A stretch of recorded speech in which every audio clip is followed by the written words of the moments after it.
8절 한번 읽어주세요. 시작. 사랑하는 자들아, 주께는 하루가 천년하고 천년이 하루같이 이 한 가지를 잊지 말라.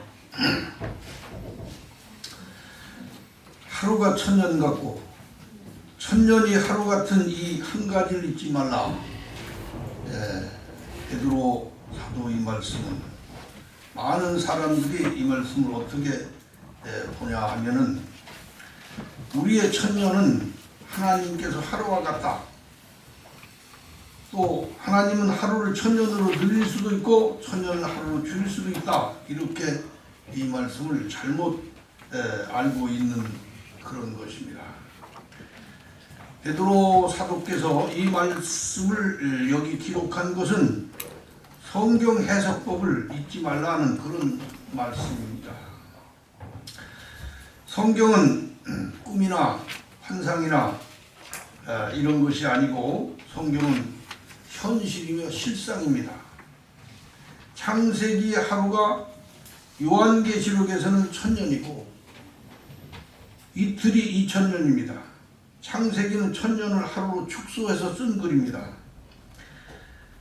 성경은 4차원으로 기록한 책이기 때문에 창세기는 단수로 기록되었고 공관복음은 10수로 기록되었고 요한복음은 100수로 기록되었고 계시록은 1000수로 기록된 그런 말씀입니다. 그래서 창세기는 성경 전체의 축소판입니다. 창세기 1장 1절을 펼치면 창세기 전체가 되고 창세기 전체를 펼치면 성경 전체가 되는 그런 원리를 가지고 있습니다. 창세기는 6000년의 성경 역사를 엿새로 축소시킨 것입니다. 그래서 창세기 말씀에 첫째 날 뭘 만들었다 한 것은 1000년 동안 하나님께서 하신 일을 하루로 함축해서 기록한 말씀입니다. 하나님께서 6일 동안 천지 만물 모든 만물을 지으시고 7일째 되는 날은 쉬셨다 이렇게 기록한 것은 그 모든 일들을 6000년 동안 하시고 7000년대에는 쉬셨다는 그런 말씀인 것입니다. 베드로 사도는 성령의 계시로 이 같은 사실을 다 알고 있었기 때문에 성경을 볼 때 이 같은 성경 해석법을 잊지 말고 보라 하는 말씀을 당부하신 것이 8절의 말씀인 것입니다. 죽게는 하루가 천년 같고 이렇게 죽게는 이란 이 말씀은 성경은 창세기의 하루가 요한계시록에서 1000년이 되고 요한계시록에서의 1000년이 창세기에서는 하루로 함축된 이런 말씀인 것을 여러분은 잊지 말라 이렇게 하신 것입니다.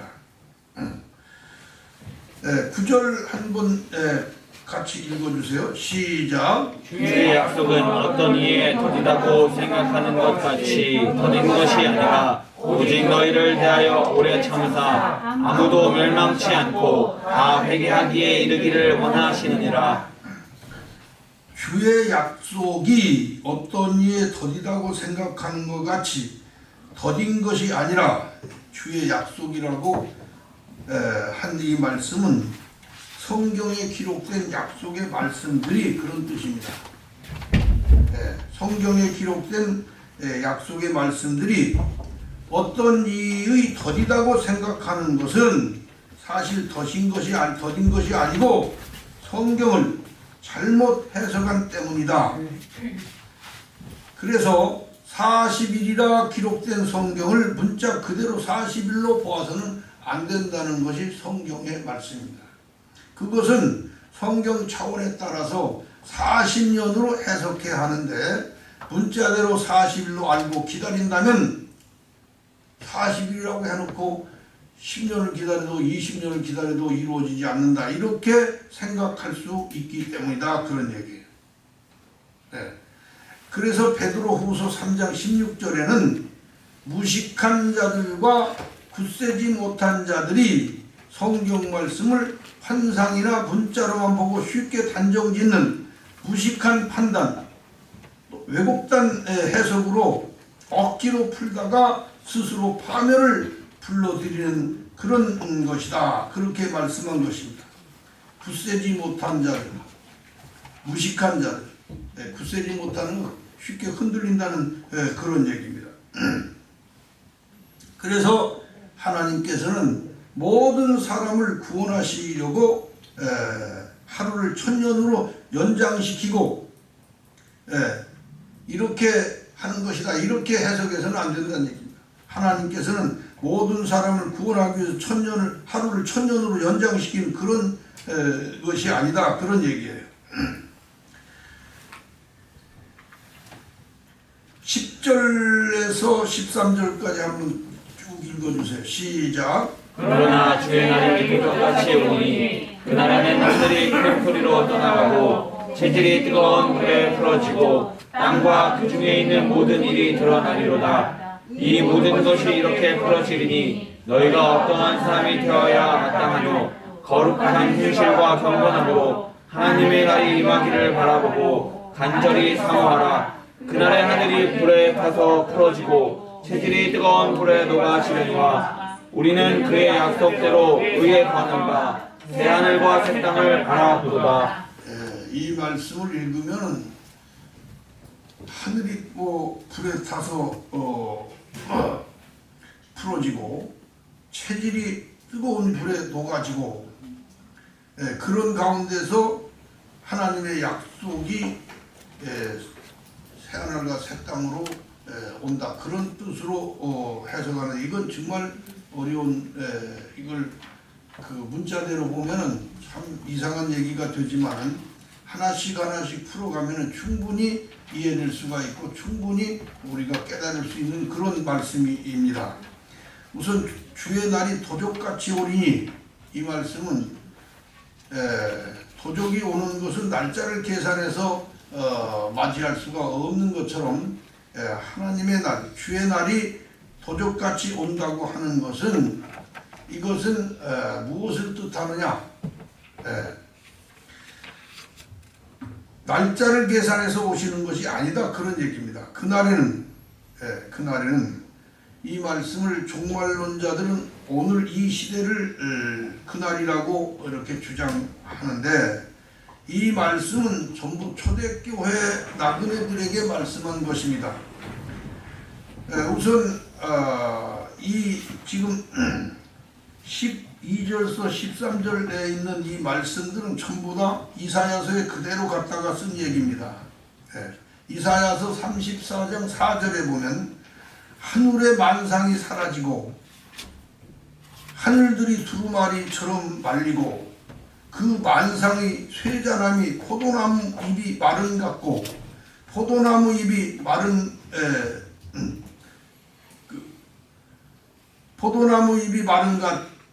포도나무가 무화과나무 잎이 마른 같으리라. 그래, 이것은 무엇을 말한 거 아니? 이사야서에 말씀하신 거나 이 말씀이 다 똑같은 말씀인데, 이거는 유대인들의 신앙을 갖다가 말한 거예요. 유대인들이 하늘같이 믿던 그런 신앙, 유대인들의 그 하늘같이 믿던 율법 신앙, 교권이 튼튼해서 하나님이 떠받들어 주어서 영원할 것으로 잘못 알고 있었던 유대인들의 신앙. 그래서 유대인들의 교권이나 율법이나 율법주의나 기복신앙이나 이런 것들이, 그들이 그렇게 하늘처럼 떠받들고 믿던 것들이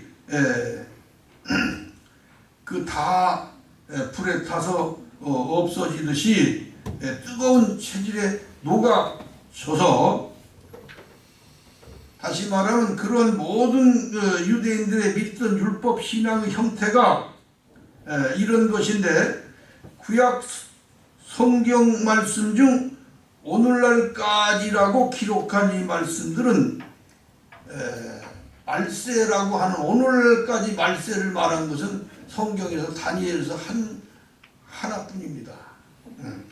성경에 있는 모든 다른 예언서는 다 예수님이 오실 때, 또 초대교회가 되어질 때, 그때까지만 얘기한 거예요. 그러면 우리는 어떻게 믿어야 하느냐? 초대교회를 본받으면 되는 겁니다. 초대교회 그 신도들이 어떻게 성령을 받았으며, 어떻게 그들이 복음을 전했으며, 어떻게 그들이 이 세상에 사는 모든 삶을 살았는가 하는 걸 잘 눈여겨보면 그들의 신앙을 우리가 쫓아가고 본받을 수가 있는 것입니다. 여기 말씀 중에 땅에 있는 모든 일들이 드러날 것이다. 이것은 율법을 땅이라고 한 것으로 유대인의 율법이 무엇인지 다 풀어져 없어질 것이다. 깨어질 것이다. 유대인들의 신앙은 헛된 것이고 무상한 것이다. 이런 것을 말씀한 것이지, 땅에 있는 모든 일이라고 하니까 지구성을 얘기한 게 아니에요. 이 지구에 있는 땅을 얘기한 게 아니다는 얘기예요. 이런 것은 미가서에서도 있는데 1장 4절에 보면 산들이 높고 골짜기들이 갈라지고 이렇게 말했어요. 이건 역시 이스라엘 교권과 교리가 골짜기 같은 신앙인데, 그런 율법이 무너질 것을 예언하는 것이지 이 지구성에 있는 어떤 땅이 무너진다는 걸 말한 게 아니에요. 구약에서 땅이라고 하는 것은 우리 육체를 말한 것임을 우리가 이해하고 성경을 그렇게 보면은 성공적으로 믿음을 이룰 수가 있어요. 땅이 혼돈하고 공허하며 흑암이 깊음 위에 있고, 이것도 땅이 혼돈하고 공허하며 하니까 이 지구성을 말한 것이고 온 세상을 말한 것이 알지만, 이 땅이라고 하는 것은 아담의 마음을 아담을 말한 거예요. 땅이 공허하고 땅이 혼돈하고 아담의 마음이 혼돈하고 공허하며 흑암이 깊음 위에 있듯이, 아담은 깊은 수렁 속에서 이 하나님의 나라에서 쫓겨나서 땅으로 쫓겨난 아담의 심정을 갖다가 표현한 것이지, 이걸 잘 이해를 한다면 성경이 무엇을 말하고 있구나, 뭐 거기다가 과학을 갖다 붙이고 거기다가 무슨 논리를 갖다 붙여서는 안 됩니다. 성경은 결과적으로 우리 개개인 하나하나가 하나님의 말씀을 받아서 내가 변화를 되고 내 마음이 변화되고 내 속에 그 말씀을 다 받아들이고 영접해서 하나님처럼 내가 지혜롭고 하나님처럼 그 말씀에 순종해서 하나님 같은 마음을 갖는 것, 그것을 이루시기 위해서 이렇게 우리에게 성경을 주시고 진리를 주시고 예수님을 보내신 것이지, 뭐 과학을 연구하라고 했다든가 이 성경을 가지고 뭐 논리적으로 이런 것이 아닙니다. 그래서 땅이 뒤집어진다고 하면은 우리 마음속이 뒤집어져서 뜨거운 불에 녹아진 것처럼 성령의 뜨거운 불로 우리 마음속에 임하시어서 우리가 변화되는 것을 말씀한 것입니다. 그래서 마가의 다락방에 임하신 성령이 어떻게 임했느냐? 불의 혀같이 갈라지는 모양으로 120문도에게 임했다고 기록되어 있습니다. 그렇다면은 뜨거운 불에 녹아지는 이 땅이라고 하는 게 뭡니까? 우리 마음이지. 우리 마음이 뜨거운 불에 녹아져서 예수님의 마음으로 변화되는 것입니다. 그리고 도적같이 오신다 하는 것은 하나님과 나하고 1대1의 관계, 그것을 도적같이라고 말씀하신 걸 알아야 합니다. 그래서 내가, 내 신앙이, 내 마음이, 내 믿음이 누가 제일 잘합니까? 자기 자신이죠. 그렇죠? 자기 자신만이 자기의 신앙과 자기의 마음과 자기의 믿음을 제일 잘 아는 자는 자기입니다. 그래서 자기 마음을 자기가 잘 다스리고 도적같이 임하는 그러한 마음속에 주님을 영접하여 배우고 따르면 된다는 것입니다. 예수님이 이 유대인 사회에 오셨을 때 그리고 그가 공생애를 시작했을 때 처음부터 뭐 누구를 지적한 게 아닙니다. 자연히 따로 다니다 보니까 제자로 세워졌고 자연히 따로 다니다 보니까 배웠고 예수님이 누군가를 조금씩 눈여겨보고 알게 되었고 그러면서 조금씩 변화됐어요. 그 변화된 것이 한 50%나 60%라면 거기다가 그냥 성령을 부어주셔서 100%의 그 예수 믿는 심령을 이루어 주신 것입니다. 그걸 알아야 돼요. 그 당시의 제자들은 처음부터 완전해지질 않았어요. 예수님을 따라다니면서 서로가 그냥 응얼거리고 서로 높다고 그러고 서로가 자기가 예수님 왕이 되면 자기가 높은 자리에 있어야 된다고 그런 생각들을 품었던 그들이기 때문에 아주 예수님을 따르면서도 불완전했습니다. 그렇지만은 그렇게 따라다니는 과정에서 조금씩 변화되고 그렇게 완전하지는 못했지만 예수님이 작정한 날 어느 날에 성령을 보내주셔가지고 그들의 마음을 변화시켜 주셨습니다. 그래서 성령 받은 그들은 그 옛날의 그들과는 전혀 다른 사람이 되었다는 얘기입니다.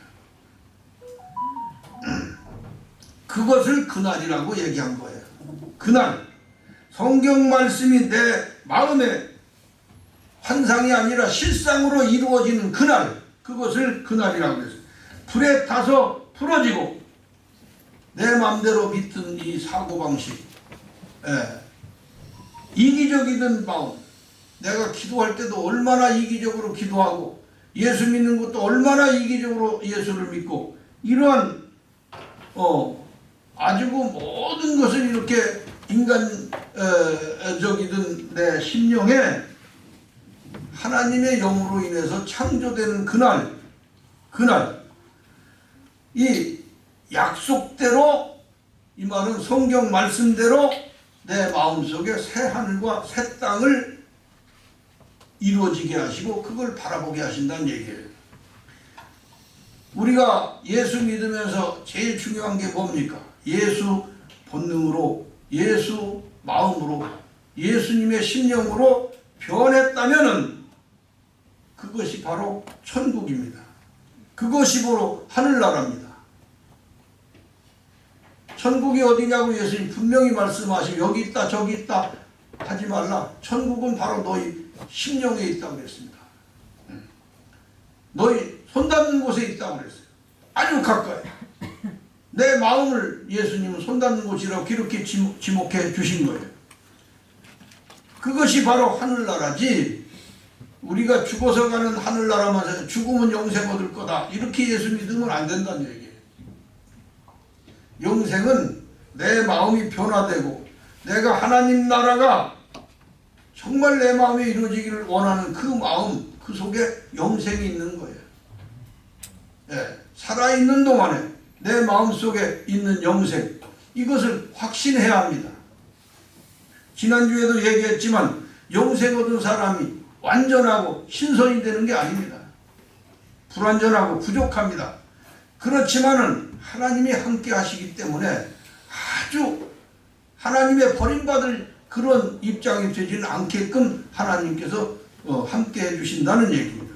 그래서 새 하늘과 새 땅은 우리 심령 속에 이루어지는 것이기 때문에 항상 우리가 그것을 바라보고 준비하고 우리 심령 속에 예수님의 마음이 내 속에 있어서 생각하는 것도 계획하는 것도 모든 것이 다 예수님처럼 예수님이 이 세상에 살 때 가졌던 마음처럼 그렇게 사람들을 바라보고 밖에 있는 것을 바라보고 또 내 마음을 바라보면서 나를 조정해가고 나를 변화시켜가고 나를 순종시키는 것이 예수님의 예수 믿는 것이라는 이 확실한 사실 오늘 여러분이 깨달았다면 이 말씀으로 충분히 은혜 받은 말씀이 되겠다 이런 얘기입니다. 아멘.